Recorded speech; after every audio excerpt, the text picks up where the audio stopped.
Hi guys, welcome to the channel. This is what if Gohan was sent to Naruto. Before we start, remember to like and subscribe to help the channel. Also check the description for the creator of the fanfic. Chapter 27. Shattered confidence. Jiraiya tumbled head over heels, rolling to his feet after only a few flips, but his feet were swept out from under him even before his weight had time to settle down. A firm hand grabbed the back of his GI and slammed him to the ground. Jiraiya's teeth rattled as he felt his back bounce off the wood that was underlying the Gamaguchi Shibari. Gohan's impassive face was above him, hand held flat, a blade that he was going to ram through Jiraiya's gut and probably kill him. A dark shape swept Gohan off his feet and hurled him away just as Gohan had done to Jiraiya. The sage stood. Thanks, he grunted, grudgingly, to his impromptu partner.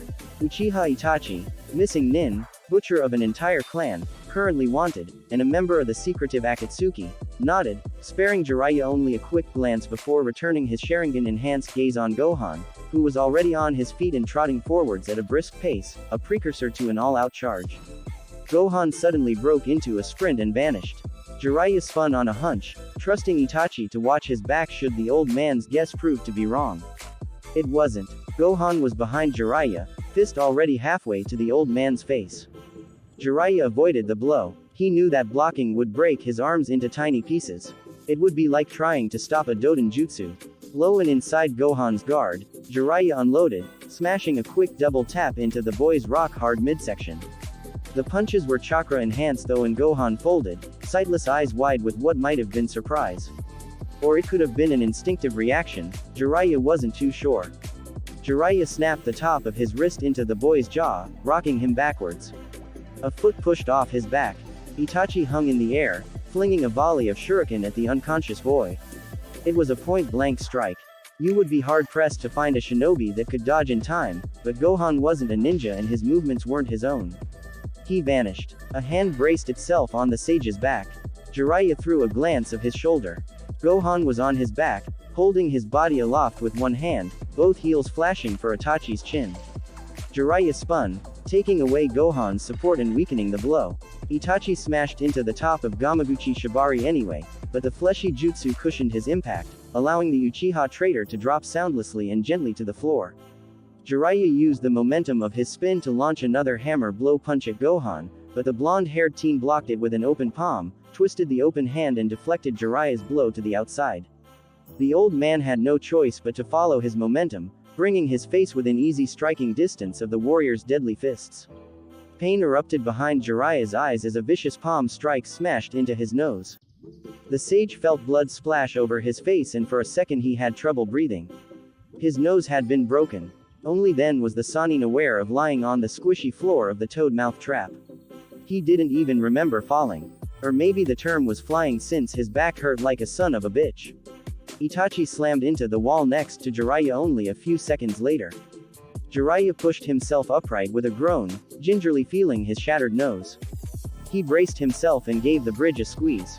Pain flared anew and Jiraiya cried out as he set the broken nose.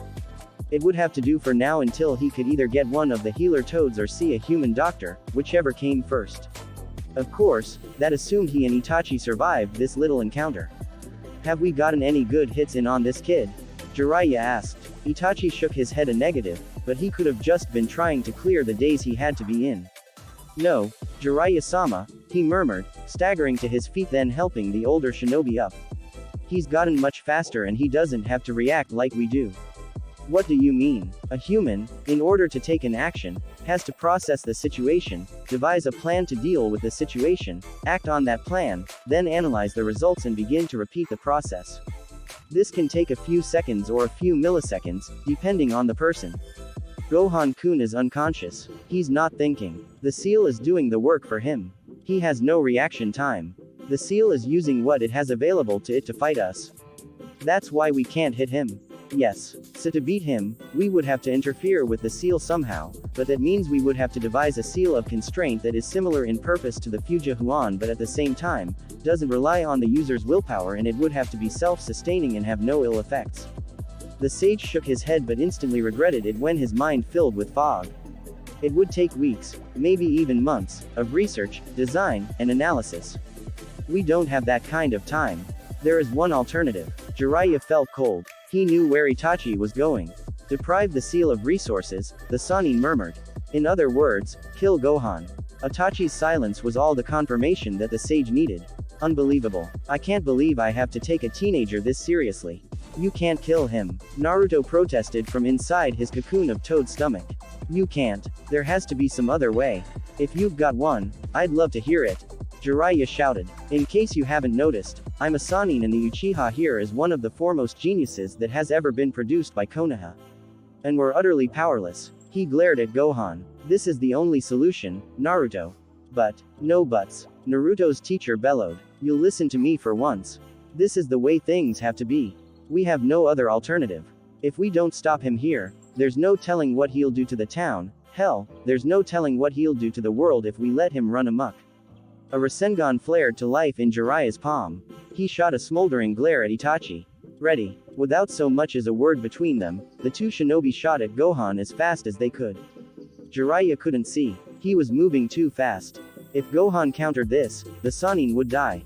He wouldn't see the counter-attack coming. From what Jiraiya understood from talking with Minato, Kakashi had this very same problem when the Scarecrow had first developed the Chidori. Itachi would have to be Jiraiya's eyes. Jiraiya thrust blindly. He felt the Rasengan connect. Gohan was dead. The Sannin knew it. Naruto would never forgive him for this, but it had to be done. No one had stood up to a Rasengan and lived to tell about it. Never. Just like no one saw the Hiraishin twice in one life. The world came back, and it was a violent shade of orange and yellow. Jiraiya blinked when he realized that it wasn't that the world was orange, it was that the Gamaguchi Shibari was filled to bursting with shadow clones. What? The clones dispersed. They'd filled the entire hallway like sardines and there had been just as much room to spare too. What the Rasengan had hit wasn't Gohan. It was all the Naruto clones. Jiraiya rounded on his student. What the hell was that for? He demanded. You just cost us a chance. As if to emphasize his point, Itachi flew past again, slamming into the wall for the. Jiraiya lost count of the times the two of them had smashed into the hard barrier. It was a wonder that the wall was still in one piece. Naruto, free of his cocoon, stood panting before him, pale from the sudden exertion of chakra. You can't kill him. The blonde reiterated. I won't let you. You won't let me. You're not getting it. This is Son Gohan we're talking about here. He's your age and he's gotten away from Orochimaru with only minor injuries. He's taken on Son as Biju and come out on top. If his stories are true, he's taken on enemies so powerful that we can only imagine what the battle must have been like. This is a life or death battle, Naruto, not some genin test. I know. Naruto shouted in return. I get it. His voice dropped and became so soft that Jiraiya could barely hear him. But he's the only one what? Jiraiya asked, fuming. He wanted to do nothing but slap some sense into his student. He's the only one who's never looked at me with that glare. That stole the wind out of Jiraiya's sails. What? The villagers, Naruto answered, shoulders shaking, always looked at me like I was shit on their sandals. Even their kids did it. Everyone at the academy, the teachers, the students, everyone. I was all alone, all because of this thing. He jabbed himself in the stomach to emphasize his point. Jiraiya knew that was where Minato had put the fox. Gohan never did that. He never looked at me like I was some monster. The blonde looked up, tears streaming down his cheeks. Please, Jiraiya-sensei, don't take the one person who sees me for who I really am away. Your friends see you for you who are, Naruto, Jiraiya whispered. But I had to earn it. No one else has to earn acknowledgement like I had to. Gohan's the only one who's seen me for a real human, not for some monster or for some screw-up who's not worth their time. He looked down at the floor again. A heavy and calloused hand on his head made him look up again. Jiraiya had a look of understanding in his eyes. I'm sorry, Naruto. I didn't know this meant that much to you. He's even closer to you than a brother, isn't he? Naruto wiped his nose on his jacket and nodded. I can see why, Jiraiya continued. You've been treated like a screw-up or a monster your whole life. No one wants that. No one wants to be treated like they're nothing. Gohan's the only one who's seen the real you. It's not that he's your friend or roommate. You're afraid to lose the one person who has treated you with kindness since the very beginning. You're afraid that if you lose Gohan now, you'll never find a person who will treat you that way again.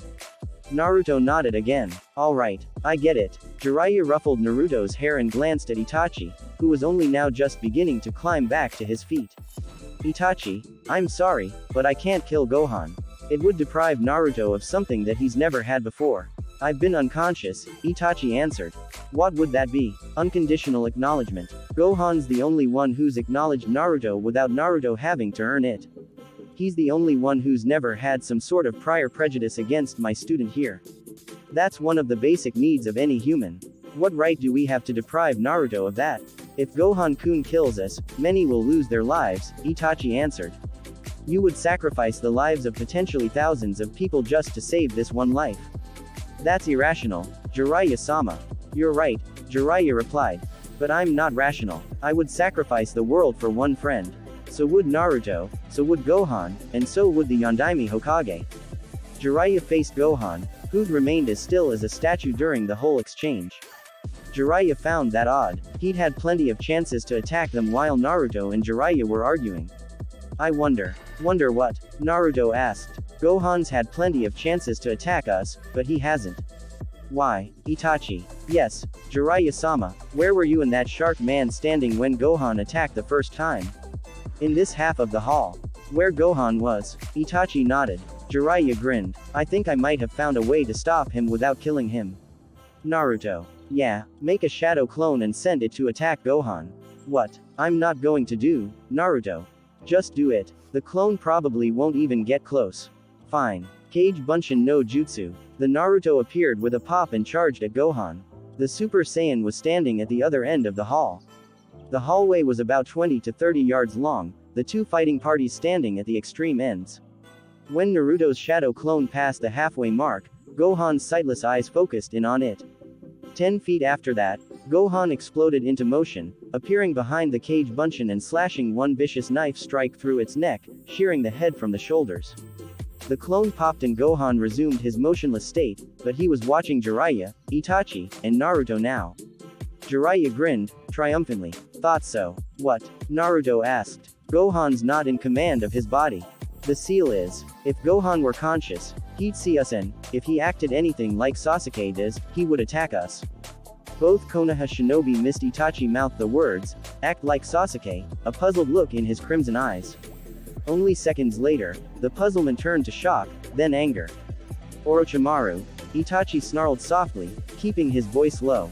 He marked Sasuke. I'll make him pay. No one messes with my little brother. No one. Jiraiya went on, not seeing Itachi's reaction to the unintentional revelation. The seal is in command of Gohan's body though. It can only sense people within a certain distance, about half the length of this hall, and it can only attack at a shorter distance than that. So as long as we stay outside the attack range, he'll only watch. Naruto asked. Yep. But we have to attack sometime, Naruto pointed out. True. But now that we know that he'll only attack within a certain distance, it's easy to come up with a strategy. Itachi. Yes. I will provide the distraction while Jiraiya-sama applies a preventative measure. Jiraiya grinned. You make it sound so easy. We're gonna need you too, Naruto. Me. Why? You're the one-man army. You can be either 1 or 1,000. We're going to need numbers as a distraction until I can do something about the cursed seal. Itachi will go with you. At this, Naruto's eyes flashed. You expect me to work together with him? Naruto bellowed at the top of his considerable lungs. He tried to kill me. We don't really have a choice now. If you want to save Gohan, you'll do this. Otherwise we go back to plan A. Naruto gulped and shot a glare at Itachi, who gave him an acknowledging nod. Fine, he grumped sullenly. The blonde cracked his neck. Guess I'd better get going then. It would be good, Jiraiya agreed. Naruto's fingers formed a cross. Taiju Kage Bunshin no Jutsu. The entire end of the hall filled with shadow clones. Each of them pulled out 2 kunai, one for each hand, then the clones exploded into motion. Jiraiya blinked when he realized that the Kage Bunshin were using the yielding and springy surface of the stomach that lined the halls as a trampoline. Soon the air was filled with orange and blonde pinballs. Itachi was among them, a blank and red wraith in a riot of color. Jiraiya pulled out a notebook and not the one he kept observation for Ika on. This one was a log he'd begun keeping after he'd learned Orochimaru was beyond help. It was a log of everything that Jiraiya knew about the snake Sannin. Among those observations was information on the cursed seal. It was second-hand information and the accuracy was most certainly questionable, but but it was observations from Kakashi and that man rarely missed a step. The Sannin ducked as a Naruto flew over his head and smashed into the wall, popping like an overfilled balloon. His eyes were dark blurs as he skimmed his notes. After he finished, he began to go over what he knew of the Fujihuan and its complexities. Those two pieces of information in hand, Jiraiya scrawled out the rough outline of a seal on the seal paper he kept in an inner pocket of his GI. The formula was rough and there was a high probability that it would fail the second it was applied, but it was better than nothing. Naruto's head slammed into Jiraiya's foot. The sage looked down and saw the blonde was wincing in pain. Hurts doesn't it? Ouch. Naruto answered. Itachi was the only one left engaging Gohan. The two were nothing but blurs, even to Jiraiya's experienced eyes. Of the blurs he could see, it didn't look like the Uchiha was holding his own.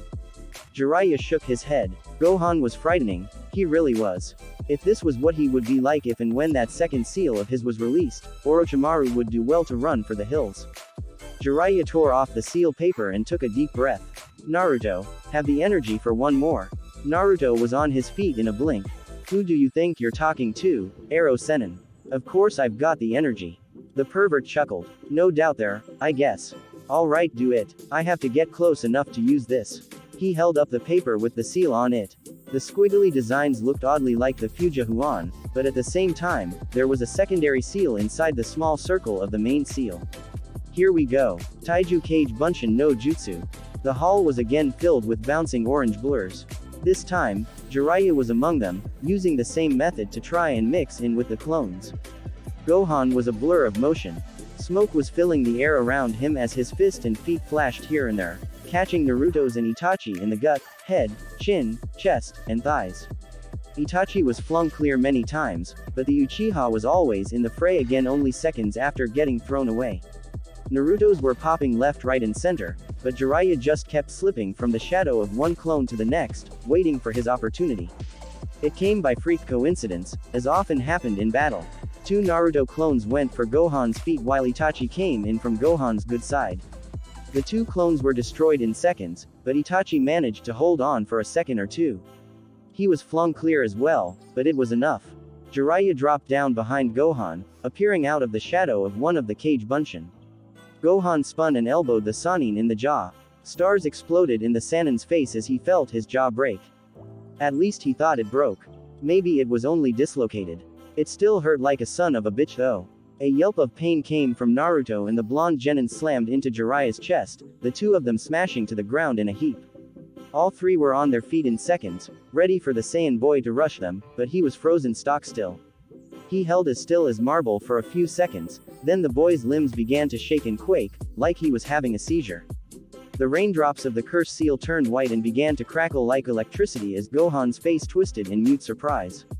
His sightless white eyes were wide and his mouth was open in a silent scream, white arcs of jagged, electric-like energy flashing over the dark Mars on his skin. Jiraiya's seal paper was firmly fixed over Gohan's seal on his neck. Light began to build up, slowly, like a volcano rumbling just before it blew. The kanji for the number 2 appeared on his chest, the new seal pulsing angrily, like a heartbeat. It beat faster and faster before it gave a thump that was like thunder without sound, an impact with no noise, and a white shockwave blew everyone off their feet. The Gamaguchi Shibari was blown apart, along with the top floor of the hotel the trio was staying in. Thankfully, Jiraiya had the presence of mind to use the jutsu to move everyone to the lower floors with the technique before the fight had gotten going in earnest. Thick concealing dust filled the air along with raining wood chips and splinters in a shingle or three. When the dust cleared, Gohan, devoid of any cursed seal markings, lay on the shattered floor of the ruined hall. A pile of debris moved and shifted. Jiraiya sat up with a groan, rubbing his forehead. He'd been clocked in the head by a doorknob that had been blown free. It had hit hard enough to knock his Harai 8 off. He found the protective piece of metal on the floor beside him. He tied it to its place and stood. The top of the motel looked like a bomb had gone off. There was nothing but a pile of shattered timber and sawdust left of what had been the top floor of a building only a few seconds ago. Naruto sat up with a groan. He was scratched and battered, just like Jiraiya was, but he had blood in his blonde hair, probably from a grazing blow from a splinter or something similar. The teen touched his bloody hair, blinked bewilderedly at his crimson fingers, then wobbled upright. He groaned, then looked around once, then again, more alertly. Hey, where's Itachi? Gone, Jiraiya answered, standing up and brushing himself off. He gestured to where Kisame should have been laying, still unconscious. And he took his partner with him. Do you think they'll come back? Probably, but not for a while, maybe even a few years. They'll go lick their wounds, report to this leader that the shark was blathering about, then come back when they have a surefire plan to beat me and Gohan. They want the fox, Naruto muttered, one hand clenching over his stomach. They won't get it, Jiraiya said firmly. I won't let them, and you won't either, right? You better believe it, Naruto crowed. If they show their cloaked asses again, I'll beat them all the way to Suna and back. Suna, Jiraiya laughed. You gonna get that raccoon kid to help out too? Gaara, sure, why not? The two of them laughed and laughed. It was laughter of relief. They were alive, the Kyuubi hadn't fallen into the wrong hands, and the Akatsuki were gone. Yes, the day was looking quite bright indeed. Gohan stirred and opened his eyes. He sat up and hissed in pain as his neck seared. He yelped and clapped a hand to the black seal on his neck. It was burning beneath his fingers, pulsing angrily, like a thumb that had been smashed. Each pulse sent a jolt of pain through Gohan and made his head throb. He felt nauseous. The memories of Tsukuyomi came flooding back to him and his stomach lurched. Gohan rolled over onto his front and promptly emptied the contents of his stomach onto the floor. When he'd finished, he didn't move. He wasn't reliving Tsukuyomi anymore, but he was reliving that fateful day, that day his father died. He thought he'd buried the feelings. He thought he had gotten over Goku's death. Gohan thought he had finally moved on. Tsukuyomi had brought back all of Gohan's guilty feelings, which now seemed 1,000 times worse after just reliving the incident.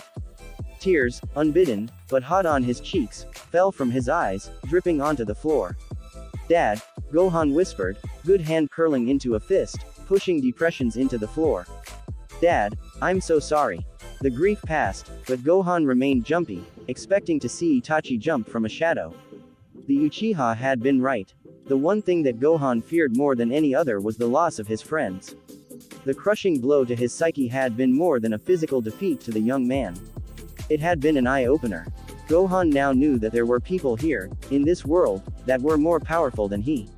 Orochimaru was powerful, but Gohan felt that he could match the snake if only he had his second level back. Itachi was beyond that, if not in power, then certainly in intellect. He wasn't invincible. He wasn't a great warrior. Gohan had felt that way here. He'd felt on top of the world. He'd felt like there were few who could challenge him, much less actually surpass him. How wrong he'd been. He'd been shown who he really was again, shown, in a brutal manner, what he'd known ever since Goku had died protecting the world from Cell. He was just an arrogant little kid, pretending to be a powerful warrior. Gohan had never managed to save anyone. Piccolo had been killed by Nappa, all those years ago, all because Gohan had frozen. That might not have even happened had Gohan not been so scared in the first place. Piccolo had put together a plan that might have defeated the Bald Saiyan, but Gohan had been so paralyzed by fear that he hadn't followed through with his part of that plan. Later, on Namek, Krillin and Gohan had both been beaten to the point of death multiple times by the Ginyu Force, that pink guy with the spiky head, the pretty boy who turned into a monster, and then by Frieza himself. It was during one of those battles that Krillin had been impaled. Maybe if Gohan hadn't been so slow on the uptake, he could have prevented it somehow. Then there was this most recent time. Cell. The Cell games. Gohan had had Cell on the ropes. The android had been powerless to stop the enraged Demi-Saiyan as he blitzed the mechanical menace with blows and key attacks that, at one point, had left only half an android in the sky. Then Gohan had gotten arrogant and, no matter how many times his friends told him that it wasn't his fault, Goku had been forced to die a vain death in an attempt to stop Cell. It had failed and only a single 110% effort by Gohan had saved them. Bojack had been much of the same. Gohan had been so afraid to tap his latent power that it had taken Goku breaking the laws of other world to save him. It was only with his father's encouragement that had given Gohan the confidence to give in and utterly destroy the menace. Orochimaru. He hadn't been able to stand up to the monster. All he'd been able to do was delay the Sannin, slow him down, prevent him from pursuing Sakura and killing her, and in the end, Gohan himself had been marked by the snake's cursed seal of heaven. He'd been powerless against Haku. Outclassed by the quiet boy's speed, Gohan had attempted transformation and, in the end, he'd been saved by Sasuke and Naruto, and that had almost cost the two boys their lives. Now with Itachi, Gohan had been destroyed, utterly defeated, in 3 seconds, just by looking the Uchiha in the eye. How was he supposed to beat that? Even if he couldn't react to Gohan's speed, Itachi's Sharingan allowed him to see Gohan, no matter how fast the Saiyan was moving. He could try to avoid Itachi's gaze all he wanted, but the risk was too high. Eventually, Gohan would look Itachi in the eye and it would be over again. He didn't even know how he and Naruto had gotten out of this most recent predicament, but he had a feeling that Naruto's unpredictability and Jiraiya's power had had something to do with it. Damn, Gohan swore softly. He was just a failure that had ridden the coattails of luck and more powerful and skilled men. The teen rose to his knees and looked at his quaking fist and body. They were useless to him. Useless. He didn't have his father's determination and skill. He didn't have Piccolo's shrewd mind. He didn't have Vegeta's arrogance that allowed the Prince of Saiyans to never accept defeat. He didn't have Jiraiya's power, nor did he have Sasuke's natural talent. He didn't have Naruto's unpredictability. What did he have? Nothing. That's what. Just power that he had only the faintest of ideas of how to control, and half of it was locked away from him now. He didn't even have complete control of his body. All of it came down to Gohan's inadequacy as warrior. He was only going to be a detriment to Naruto and Jiraiya in their search for Tsunade. He should just go back to Konoha and go through with his rehab. Maybe he could get to the point where he could protect his friends, all the time, every time. Yeah, that sounded good. He would go back to Konoha and train. Train until his body turned to dust. Only then would he go with his friends, when he could protect them all without fail. He stood, head throbbing, and stumbled before regaining his balance and fighting the throbbing in his head. Gohan had to find Jiraiya so he could let him know where he was going. When he emerged from the hotel, Gohan was surprised to find that he wasn't in the same toe that he remembered. Instead of a box canyon, the town they were in abutted a rock escarpment with stairs leading up to the rim. Rising above the lip of rock were the leafy boughs of trees. The town itself was larger than the last one, having more space to spread out. Gohan stumbled limply through town, taking in everything, but processing nothing. He saw more than one person look at him funnily because, even if he didn't see it, Gohan's eyes were dark and haunted from the memories that he'd been reliving before waking up and delved deeper into just after waking. He bumped into a man in a white suit and fell onto his rear. The man turned around, a cigar in his mouth, which was curled down into a frown. Gohan didn't miss the tanto poking out sideways across the man's bandaged stomach. Gangster, Gohan thought numbly. Watch where you're going, brat. The man bellowed, shoving Gohan as he stood upright again. Gohan tumbled to the ground again. When he stood, he knew that he should have been angry for being shoved around like that, but for some reason, Gohan felt nothing. He felt numb, actually, like a flame that wasn't anything more than spent embers. It had the potential to be powerful, but it just didn't have the fuel, or in this case, will, to flame up and devour what angered it. Hey, I'm talking to you. He made to shove Gohan again, and this time Gohan's limbs responded, independent of his will. His arm snapped up, whipped around in a counterclockwise circle, knocking the incoming blow over his shoulder while his foot swept in and took out the gangster's leg that bore all his weight. The man went down before he knew what hit him. Gohan started walking away even before the hapless man had hit the ground. The man picked himself back up, red-faced, bearing and gnashing his teeth as he pulled the knife from its place at his stomach. With a yell, he threw the knife at Gohan's retreating back. It spun end over end, the sun glinting off the wavy line that marked the edge of the weapon. The target boy spun, inhumanly fast, when the blade was scant inches from him. He caught the knife effortlessly between index and middle fingers. The gangster's jaw dropped. With a deft flick, and nary a glance at his assailant, Gohan flung the knife at the man's feet, where it burrowed into the ground, vanishing with a small thud and a tremor. The man's face blanched and the cigar tumbled from a slack jaw. He glanced from the hole that marked the blade's entry into the earth to Gohan, whose back had already vanished into the crush of the crowd. Thanks for listening. If you want the next part of this video, be sure to like, subscribe and comment and hit that bell notification. See you next time.